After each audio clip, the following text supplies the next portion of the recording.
Going to finish up today in our history of the church, kind of bring it in to the modern age, and we're going to then be starting a new topic next week. Don't ask me what it is because I don't have a clue, but next week.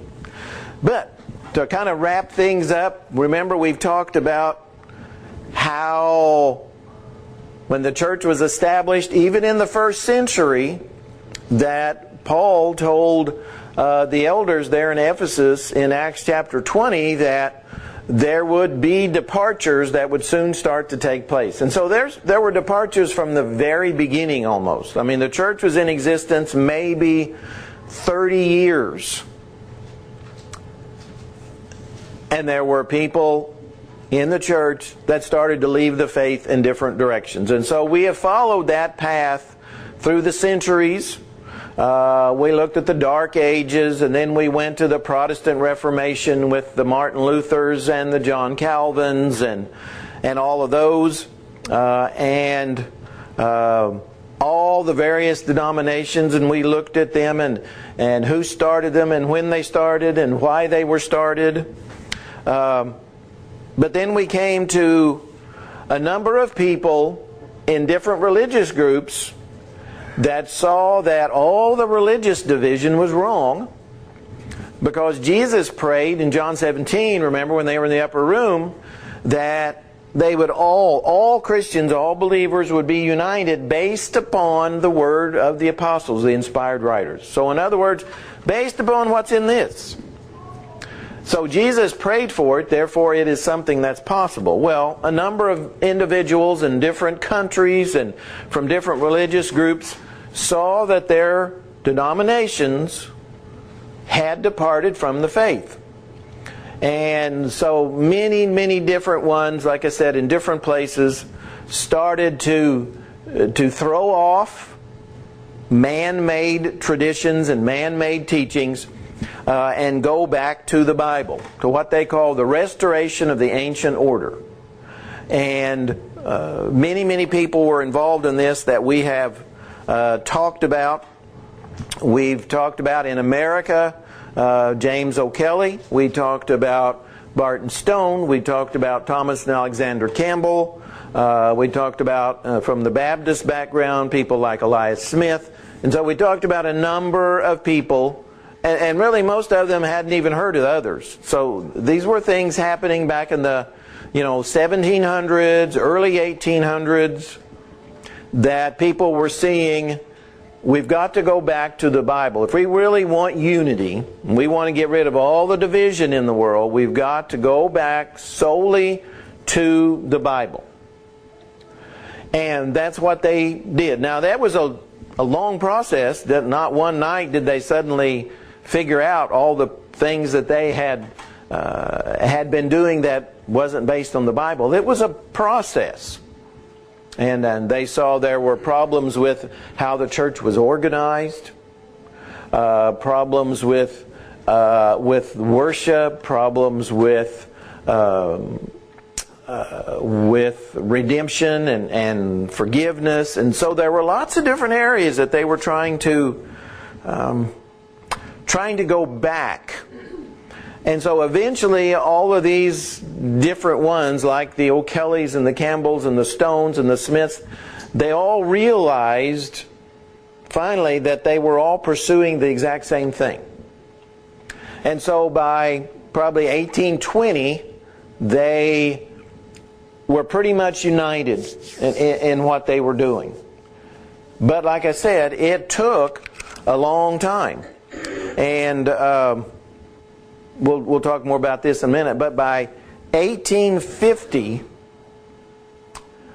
the Church of Christ, which was what it was known by then, by that time, was about the fourth largest religious group in the United States, with anywhere from 200,000 to 300,000 members.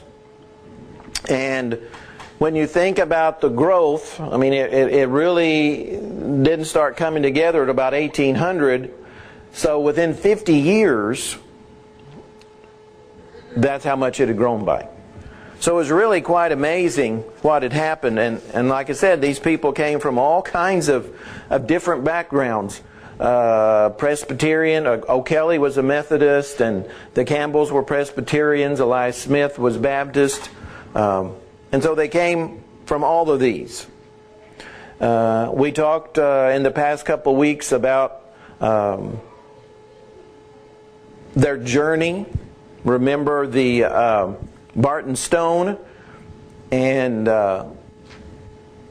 he had formed, he had left he had left his religious background, but remember they had started the Springfield Presbytery, which was an organization.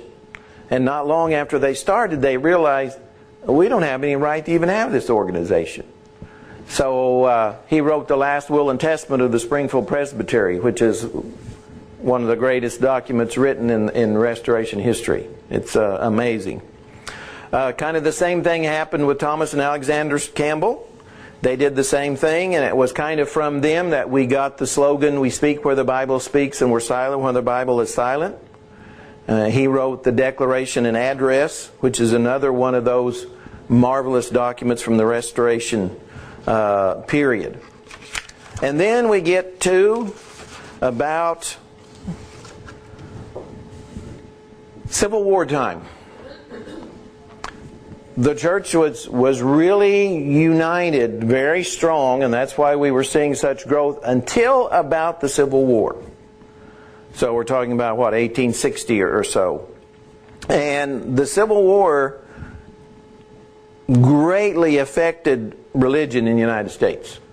I mean, I'm not just talking about the Churches of Christ, but I mean it affected religions all over. It affected the Baptist churches. They split up into the Northern Baptists, Southern Baptists. They had greatly different views. But it affected a lot of groups. And it affected the Churches of Christ as well. Many people tried to keep the Civil War from being an issue and splitting Churches of Christ, but some of them split. And of course it was a hard time for churches, period, because a lot of the young men obviously left the church and, joined the Civil War, whether it's North or South. Some preachers, probably the majority, tried to keep churches from splitting over it. There were two really big issues in the Civil War. Obviously, number one, could Christians own slaves? That was, a big issue. And the New Testament doesn't just come out and condemn slavery, because there was slavery back during the times of Moses, and you go back to the book of Leviticus, and it regulates slavery and what you could do and what you couldn't do. But many people thought and hoped that by following the New Testament, slavery would end. And of course, it did eventually. The other issue was, could Christians participate in war? In other words, could Christians, take guns, and could they enlist in the army, and could they shoot and kill other people? Well, again, this was a divisive issue. Some people said yes, and some people said no. And so both of these ended up dividing the church during the Civil War time. And even today, Christians are divided over, should Christians even be a policeman? Or, should Christians be in the army? So people are even still divided over that issue. So that was something that happened in the 1860s that caused a lot of problems. But it wasn't the only thing at that time. Two things came up that are still issues today, 150 years later. And that's the Missionary Society and instrumental music and worship. And those are still divisive issues. Even during the times of some of these men that we've talked about, they changed their views. Especially Alexander Campbell. He changed his views drastically after he thought about it. He came out in favor of the missionary society at first because he thought it was a good way to organize people who were going to different areas to teach and preach and so forth. And the first one was started about 1849, 1850. The objections to the missionary society, which I think are valid, are things like, first of all, there's simply no authority for it. And we're people who are supposed to be, we only do what God authorizes. It's not needed because that's what the church is supposed to do, which I think is valid too. And in some cases, and especially today, if you go to the Christian church, it kind of supplants the church. In other words, it has more authority than the church does for sending preachers and missionaries and so forth. And so it's kind of an issue of autonomy. You know, the Bible teaches that each congregation is supposed to be autonomous. We're supposed to, you might say, rule ourselves under Jesus. So that was an issue that greatly divided the church just prior to the Civil War. And the other one, same way, just prior to the Civil War, was instrumental music. And it happened just really right before the Civil War. So it's no wonder that by 1900 the church was completely split. Because you had instrumental music, you had the missionary society, and then you had the Civil War. All occurring within about a decade. So, you know, three really huge divisive issues all occurred about the same time. The first congregation, at least on record, was in Midway, Kentucky. And they brought in the instrument. It was terribly divisive. I mean, people in that congregation, the first one, it was called a melodeon, and they brought it in and against the will of several of the people. So that one of the members that didn't like it snuck in at night, stole it, and tore it up. Well, then they bought another one, and they brought it in, and the same guy had help, came in and stole it, didn't tear it up, but stole it. So they ended up getting another one. Well, the one that was stolen was eventually found, and it's still there in Midway, Kentucky. You can go see it. They kept it there in Midway, Kentucky. So it was a very divisive issue. Most churches of Christ left and departed and started using it. And we'll look at some numbers in a minute. Obviously, it's an issue that takes more than just a few minutes to talk about, but the reasons for not using it, again, goes back to authority. We don't have any authority to use it. And it ended up, like I said, causing a great deal of division. And by 1906, of course, the Gospel Advocate was a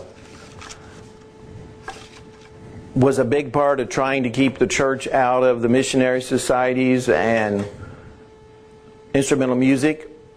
And in 1906, when they did the religious census, David Lipscomb was the editor of the Gospel Advocate. And so they came to him to ask, basically, was the Church of Christ divided? I mean, are there now different ones? And he said, yes, there are.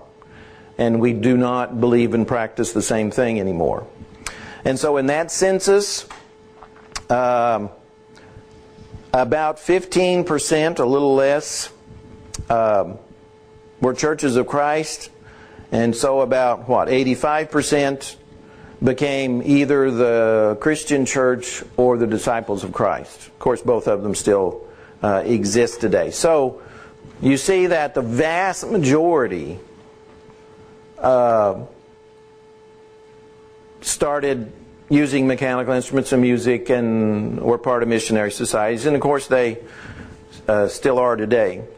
But the Christian church and the disciples of Christ split about, I don't know, I think it was in the 60s, something like that. And the Christian church was a little more conservative than the disciples of Christ, so they don't have any dealings with one another anymore at all. But out of those, so in 1906, there were only about 160,000 people in the churches of Christ throughout the United States. But by 1965, 1970, 1975, there were about 2 million in churches of Christ. So it grew greatly during the 1900s. But even during the 1900s, there were issues that split churches of Christ. Some of these happened in my lifetime. Some of them did not. Some brethren, and still do today, object to having classes. In other words, they believe that everybody has to be together in one. You can't have classes like we're having this morning. Some have objected to having any women teachers, even for younger people. Some have objected to having Bible class literature, like, different groups put out and so forth. Some objected to having what they called a located preacher, in other words, a preacher that stayed in one place. And a lot of those you'll find churches of Christ around here that object to those things. Same way, another thing that happened back in the 1900s was the issue of having one container for the fruit of the vine. That was a divisive issue, still is. And I had a really, really good friend that I worked with for several years in Springfield, and that was the group that he worked with. And it was a major issue with him. We had discussions. We were supposed to be working, but we had discussions about religion instead. It was far more interesting. And as far as I know, he still believes that. Yes, I'm sorry. This is just a comment off my part. If somebody's arguing about that, that's kind of really picking on minutia. Well, that's hard to say, and I wouldn't say one way or the other, but I know with him it was very, very important issue. You also have to look at everything though through other people's perspective. Mm-hmm. What might be small to you might be, and it was to him, right? It was. Things like, say, like we pick on things like music or stuff like that. To other congregations, that's a minute thing to them. Yeah, they might consider that, well, who cares? That's right. And everything goes back to, you must be able to go to the Bible to show why you believe something or not. Yes, Dean. Well, I recall back in the, like it was the early 60s. 1860s? Is that what you're... 1860s. I grew up at Hillcrest. My folks always went to Hillcrest, and then it seemed like in the 60s, somewhere in there, it had a split, and that's when they developed the Rocketdyne and everything. What was that all about? I don't remember. I mean, I was pretty young, but I don't remember everything that was involved. Actually, I don't remember much that was involved. But I've actually been to one of those one-cup churches. I have a good friend that goes there, and they make some very valid points, and it's almost hard to argue it against it. And I mean, it makes you wonder in your head, where do you draw that line of being too conservative? I mean, or do we do things too liberal? Yep, you have to. That's why everything goes back to what the Bible says and being able to show to yourself and other people. Okay, this is why we have, let's say, the Lord's Supper every Sunday. Or this is why, this or that. You've got to be able, and this is why it's so important to be a good student of God's Word. So very, very important. And there's other things here. When Denise and I lived in Kentucky, some churches of Christ in Kentucky were premillennial churches of Christ. And knew one lady who came out of a premillennial church of Christ. So that was kind of started by a guy named Boll, B-O-L-L, in Churches of Christ way back in the mid-1900s. I don't think there's very many of them anymore. But that was a big issue for a while. I mean, and it just, there's more and more things we could talk about, but there have been, just like in the first century, the church hadn't been in existence very long before people were departing. They were starting to, it was in leadership, about having elders and whether one single elder could rule over a congregation, or could one rule over several. And so there was, in the very first century. And since then, like we've kind of been tracing on Sunday morning, here's one and there's another one and so forth. And then during some times the church didn't disappear, but it became very, very small, especially during the Dark Ages. It was still in existence, of course, but not very many. Yes? The point I was trying to make is, I grew up in a church that the people that go to that church would rather argue than eat. Okay. And I think I would rather eat than argue, but that's okay. What I'm saying is, just because someone holds a different opinion, there's no reason to say, okay, I'm leaving, forget it. Well, that's true. Yeah, that goes back to more of the spirit and the attitude than anything else. Opinions weren't focused on. God didn't give them to me on Mount Sinai, and I could be wrong just like anybody else. Yeah, that's a good point too.